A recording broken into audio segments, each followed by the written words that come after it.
The name of this channel might lead you to believe that I have like hundreds of atlases or something, but the truth is, for most of my life, I only ever had one.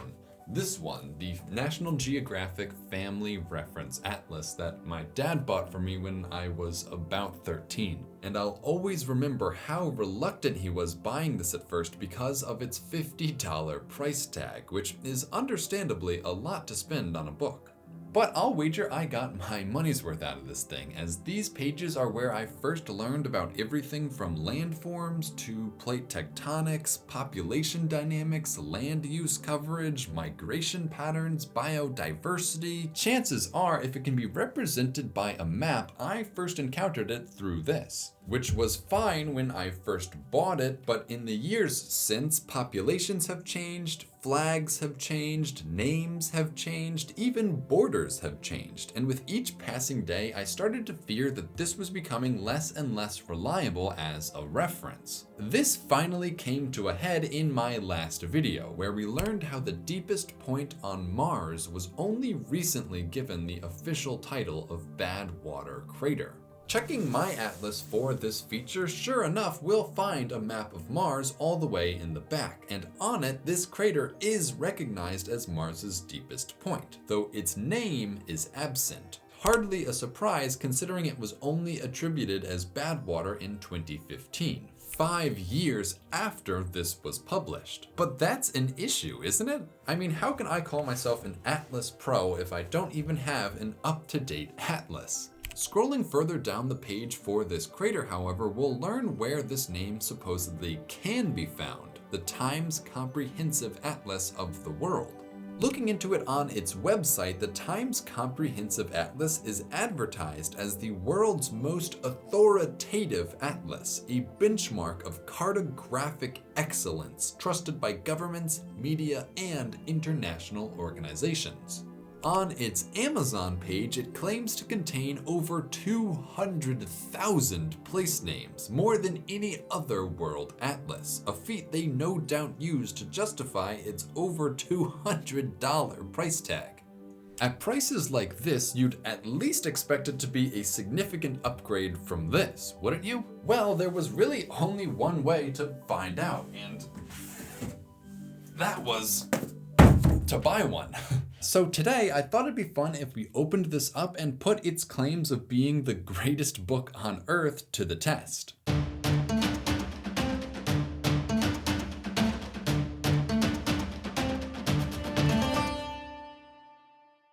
Okay, so I bet you're all wondering how exactly I plan on evaluating this atlas. Am I going to double check all 200,000 place names? Of course not. I don't need to waste my time with stuff like that. Instead, what I thought I'd do is try to answer only a single question. Would I use this in my videos? You see, I use maps all the time, and the more I do this, the more I think instead of spending hours finding maps online, editing them in Photoshop, animating them in After Effects, editing them together in Premiere, and then rendering them all out, if I could simply film this atlas, I'd cut out my need to open up Photoshop and After Effects, which could very well end up saving me far more than $200 worth of my time. But in order for this to work, I need to make sure that this has the sorts of places that I enjoy talking about.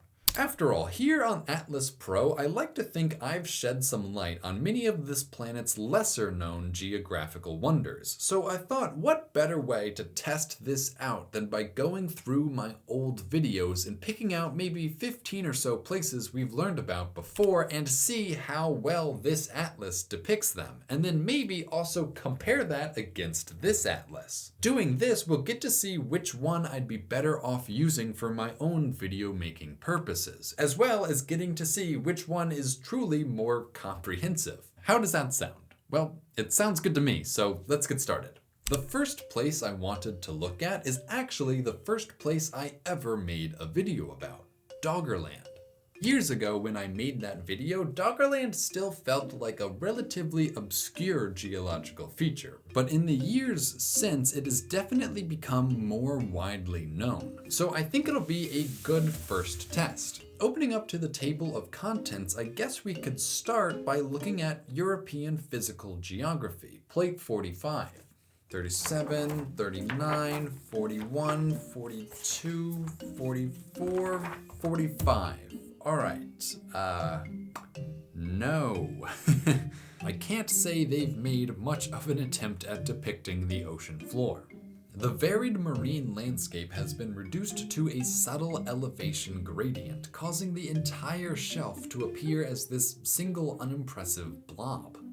I can't help but be a little underwhelmed by this depiction, but okay, maybe let's try the pages dedicated specifically to the ocean. Here we'll find a map focusing on the Atlantic, and I guess the definition of the seafloor is a little bit better, but if I'm being honest, Doggerland is still barely visible. Now let's compare that to this atlas. Here we'll find the physical map of Europe equally flat and useless, but if we flip all the way to the back, we'll find the section dedicated to oceanography, and if we flip to the Atlantic, we get a much more detailed view of the sea floor.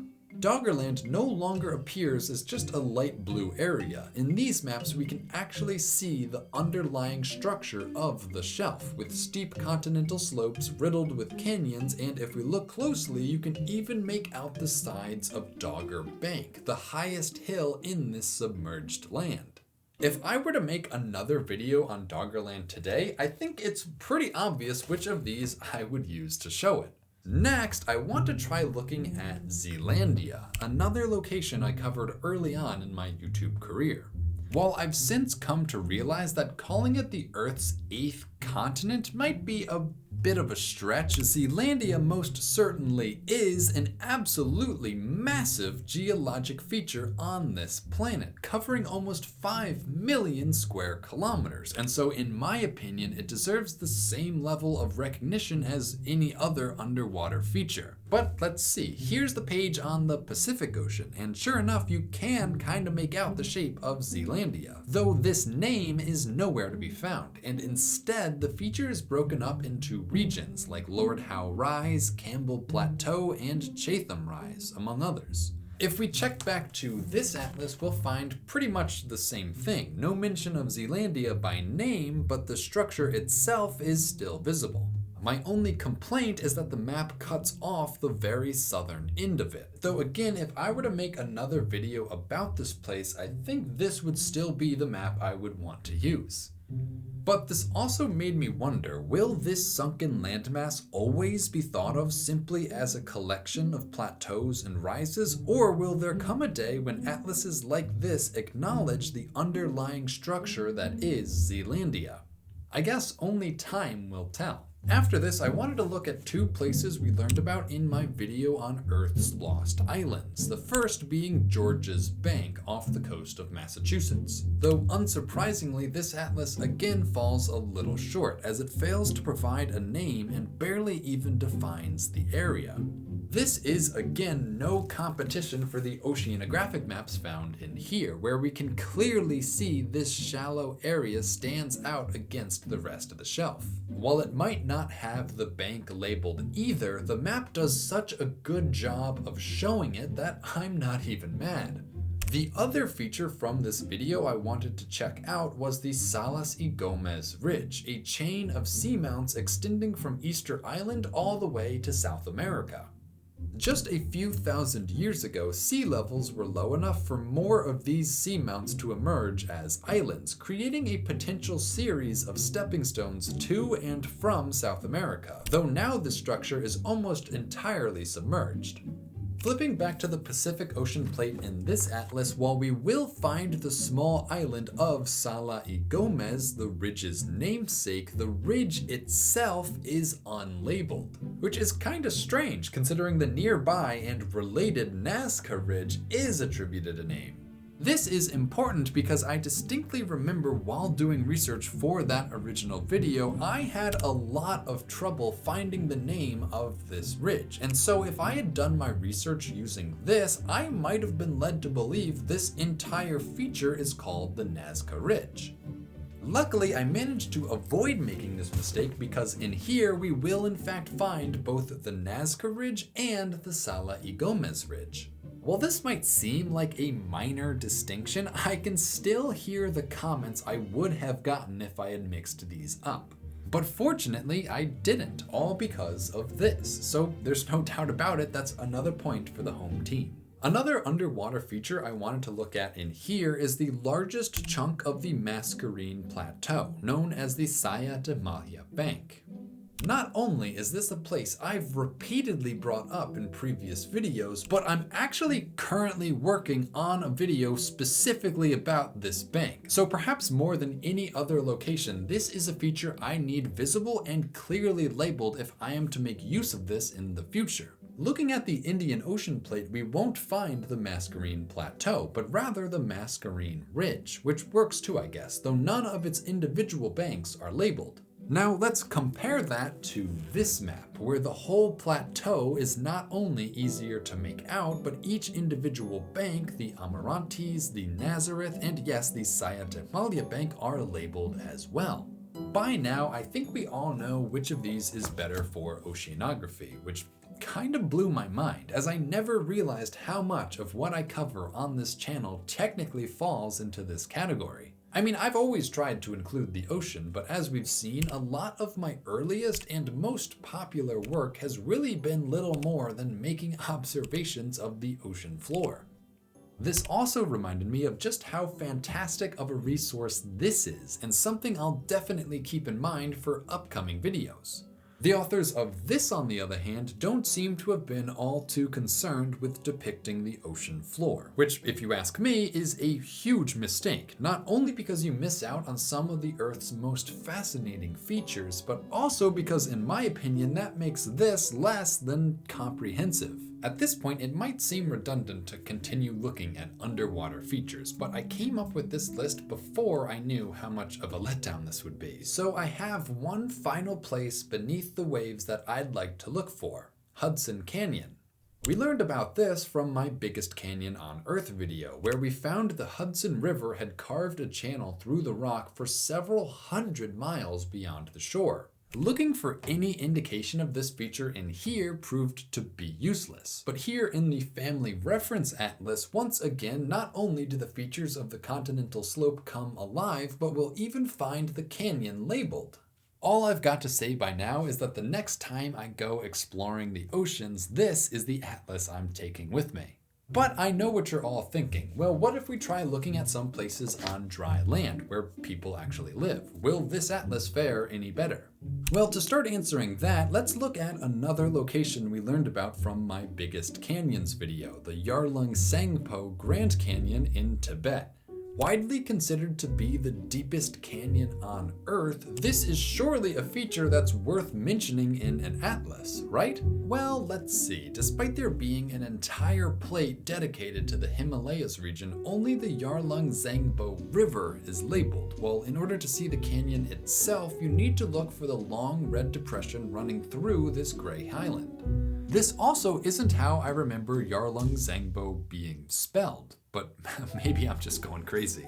Though in this atlas, there is no map dedicated to Tibet, and instead we need to use the plain old political map of China. Seeing this, I initially thought there's no way they'd bother including such a feature, but sure enough, not only will we find the Yarlung Zangbo River again, but then alongside it, to my amazement, we will find the Yarlung Zangbo Canyon. And it even has the alternative spelling that I learned. And I know I shouldn't be surprised that the atlas that had one canyon had another canyon, and the one that didn't. But I mean, just take a look at this for a second, will ya? If you don't know, this is what you'd call a topographic map, which are real good at showing changes in elevation, especially for places like the Grand Canyon. With a cover like this, can you really blame me for expecting this atlas to contain, I don't know, at least a few more maps of some other notable canyons, like ones that are even bigger and longer than the Grand Canyon? But no, there's not a single other map like this anywhere in this book, so I guess our only option is to move on. The next place I thought I'd look for is Pleistocene Park along the Kolyma River in the far north of Siberia. Here, Russian scientists have reintroduced large grazing animals in an attempt at bringing back the mammoth steppe ecosystem. Though, I don't know, thinking about it now, I can't really imagine either of these having this park. So I think I'll also look for the town of Chersky, the nearest settlement to this park. If I were to ever take a trip to this nature preserve, this is the town I'd have to travel to first. And being an actual place where people live and all, I figure there's a much better chance we find it in here. So let's just flip over to Russia and let's see. Here's the Kolyma and... Okay, so yeah, pretty much as expected, if we locate the Kolyma River and follow it all the way to the coast, we won't see Pleistocene Park anywhere, but we will find Chersky. We can even see the airport I'd probably fly into if I ever visited. But before you give this atlas a round of applause, I think it's worth noting that you'll find basically the same thing in this as well. No park, just Chersky right here. For the first time, we actually have a feature that's named in both of these, so now what I have to decide is which one I'd rather use. And I have to admit, the times having both a North Asia and a Northeast Russia map really allowed me to take a good up-close look at this region. By comparison, the map of Russia in here contains far less detail and doesn't really illustrate the type of environment found here, so I think this round goes to the times. After that, I want to try to find Necker Island, a place I've never actually discussed in a video, but I did mention in a short I made about Hawaii's mythical first inhabitants, the Minihuni, who supposedly left a few signs of their existence still standing here.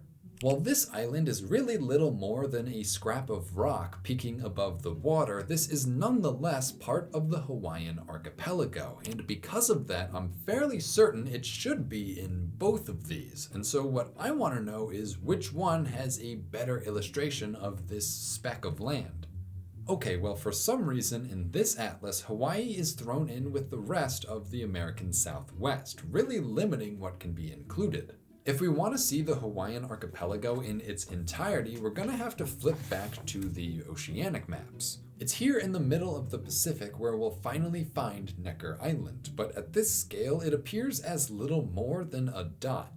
I mean, in all fairness, this island pretty much is just a dot, but compare that to the Family Reference Atlas, where we'll find 2 full pages dedicated to the Hawaiian island chain, with the main islands front and center and the trailing end down here in the corner. Here we can see the many atolls and reefs that make up this ridge, including Necker Island, which we can see appears in this book as a slightly more detailed dot.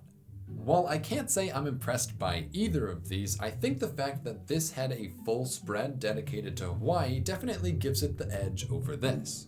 But okay, since we found the last 2 names in both of these, let's try finding a name that I don't think will be in either one, Chingwa Valley.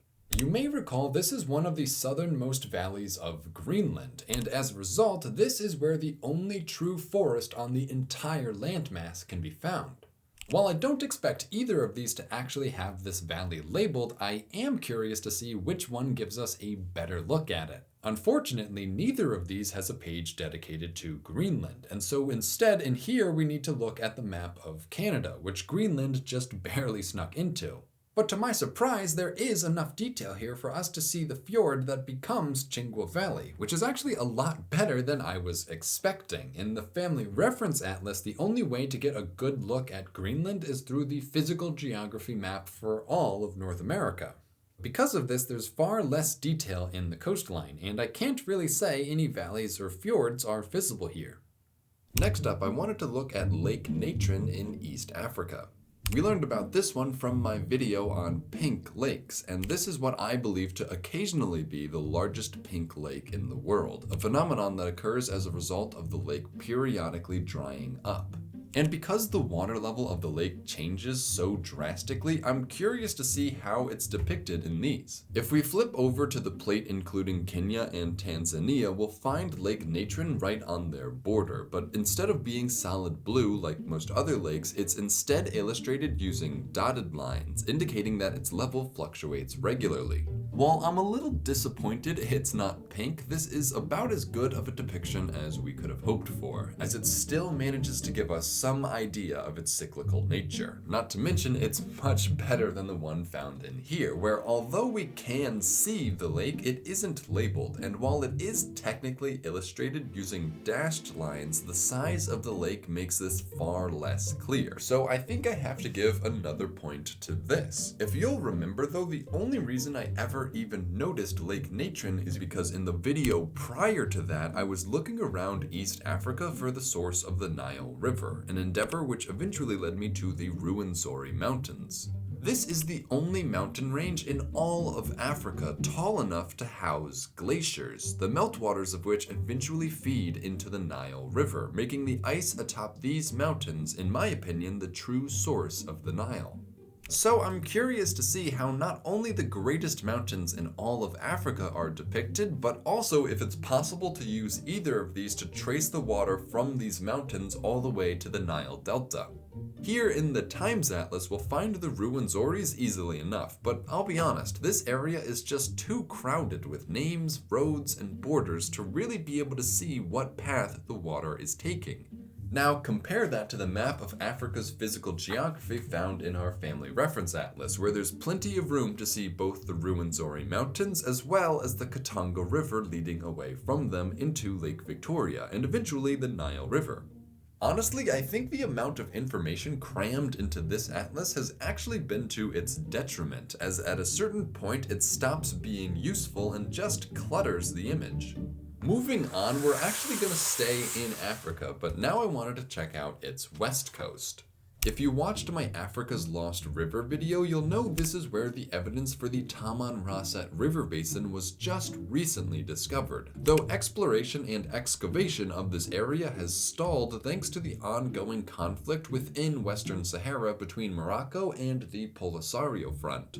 To explain all this in that video, you might remember I actually used this atlas, as it gives us a brief but concise summary of this dispute. So now I want to search this area for three things. First, I want to see some kind of indication of the Tamanrasset River. I don't care if it's just a dotted line, I want to see something.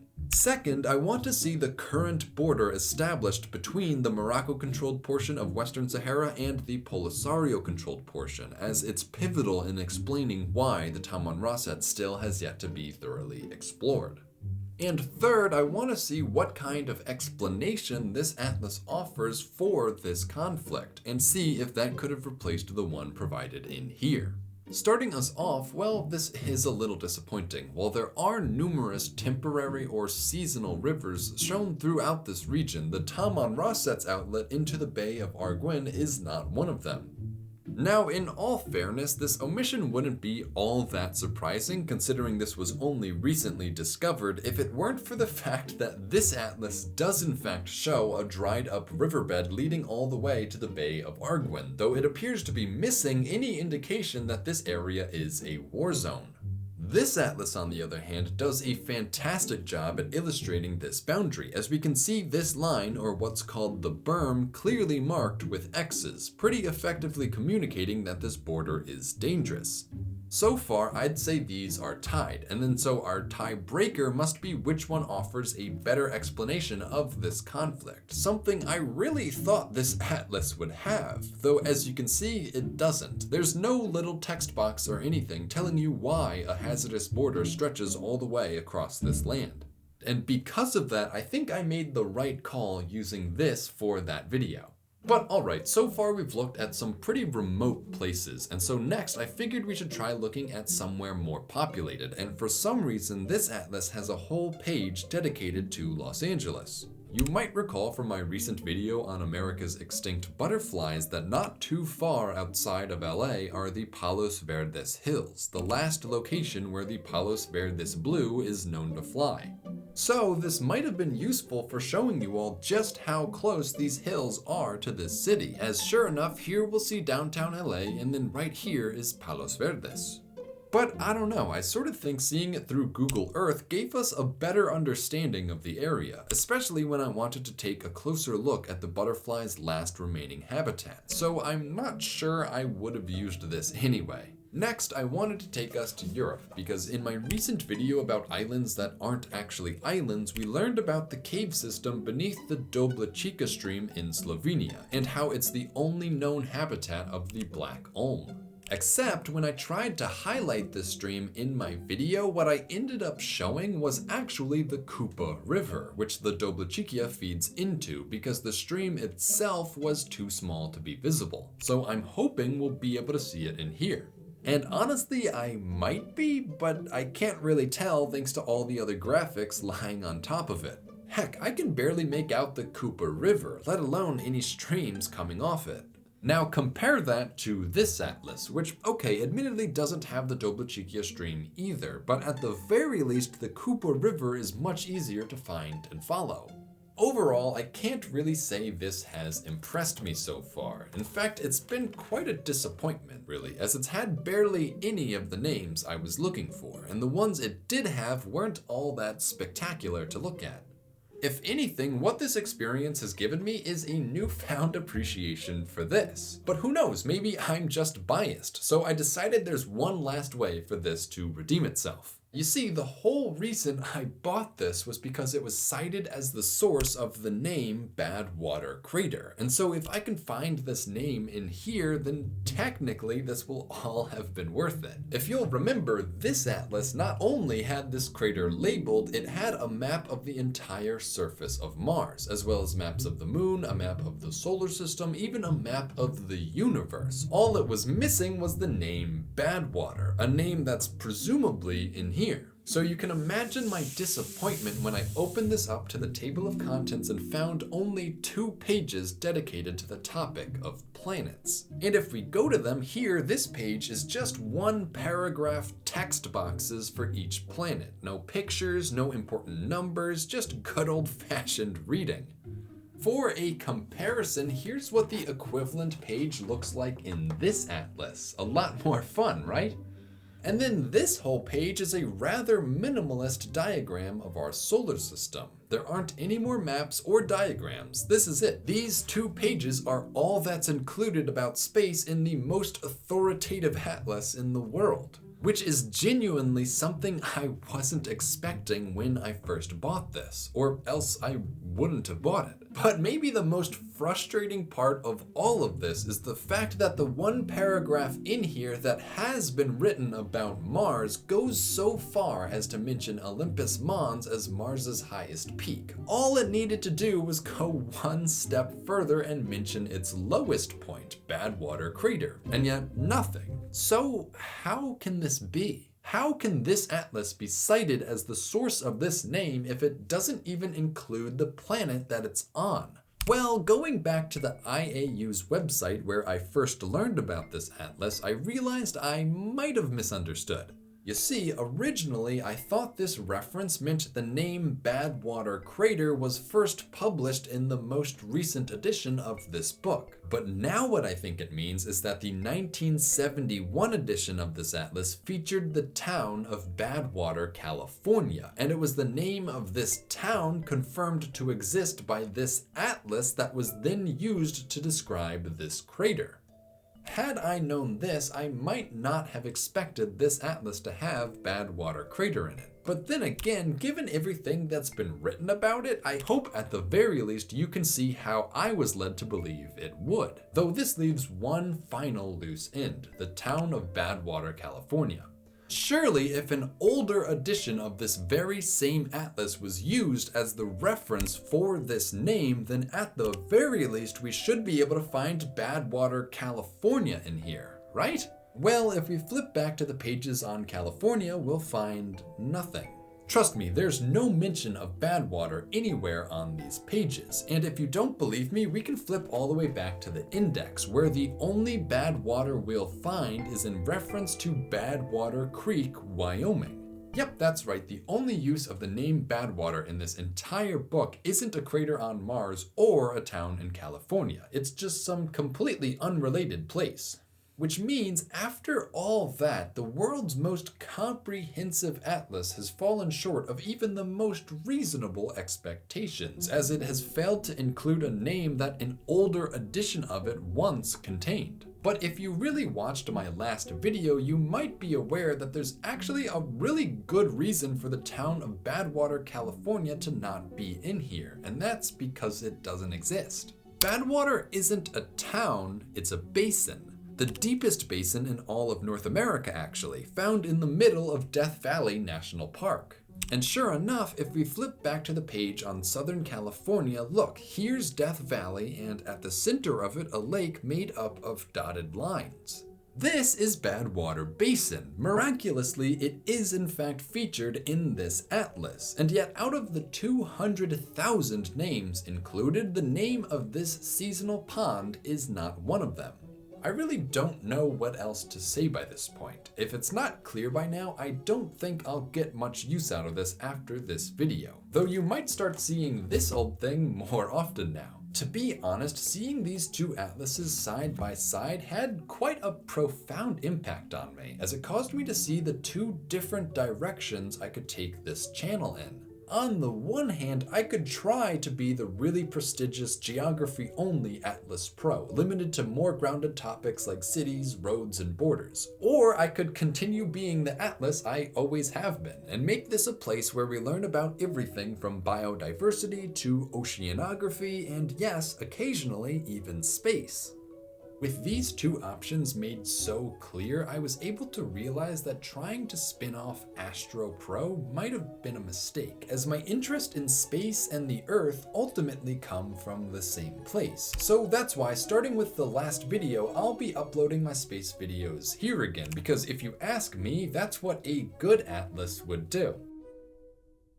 Hey everyone, I hope you all enjoyed what's gotta be the most Atlas-filled Atlas Pro video there will ever be. Though if you want to see more videos like this, let me know by leaving a like. Like I said earlier, my next video is going to take us on an expedition back to the Saya de Malha Bank, so make sure to subscribe if you haven't already. Lastly, I'm sure you all noticed there was no sponsored ad read at the end of this video. That means this channel is once again entirely supported through my Patreon. So if you're a fan of this channel and would like to help keep these videos free from sponsorships, please consider checking out the link on screen and becoming a patron. Thanks.